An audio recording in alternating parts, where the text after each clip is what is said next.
জিয়াউর রহমানের আমলেও সংসদ সদস্য ছিলেন, সাবেক হুইপ ছিলেন। কি কথা ঠিক তো নাকি? তিনি জনপ্রিয় নেতা ছিলেন।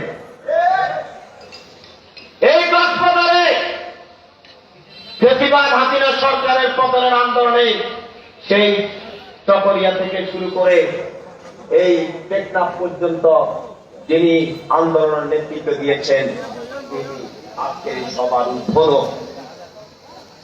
আগামী দিনেও যিনি নেতৃত্ব দিবেন তিনি হলেন আজকের এই সবার এই সম্মেলনের উদ্বোধক জননেতা জনাব শাহজাহান চৌধুরী বন্দ্যোপাধ্যায়।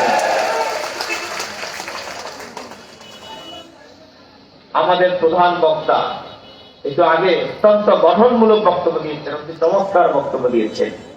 আমি যতদিন কক্সবাজার এসেছি, আমি যতদিন দায়িত্বে ছিলাম, যাকে আমি সবসময় রাজপথে পেয়েছি, কক্সবাজার জেলা বিএনপি সাধারণ সম্পাদক শামীমারা স্বপ্না,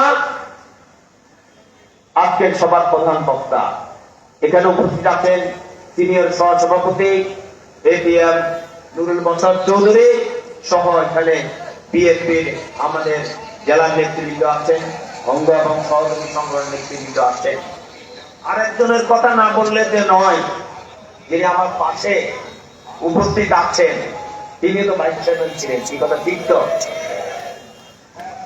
ফ্যাসিবাদ হাসিনা সরকারের সময় তিনি নির্বাচনে তিনি জিতেছিলেন ভাইস চেয়ারম্যান হিসাবে। তিনিও কিন্তু উনি উপজেলার চেয়ারম্যান ছিলেন, উনি ভাইস চেয়ারম্যান ছিলেন। যুক্তিটা কিন্তু খুব সুন্দর। কি কথা ঠিক তো নাকি?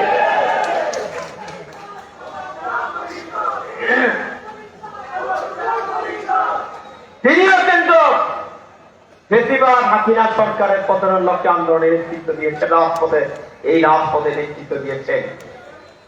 আজকে সভার সম্মেলনের সঞ্চালক সুলতান মাহমুদ চৌধুরী। কি কথা ঠিক তো নাকি?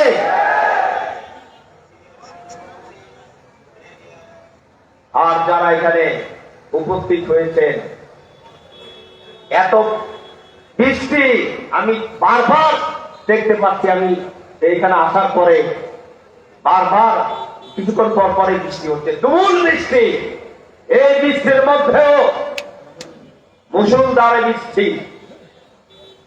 এই বৃষ্টির মধ্যেও যেভাবে আমি রাস্তায় রাস্তায় মিছিল দেখেছি, আমি মনে করি আজকের যে এই সম্মেলন সফল বলে আমি মনে করি।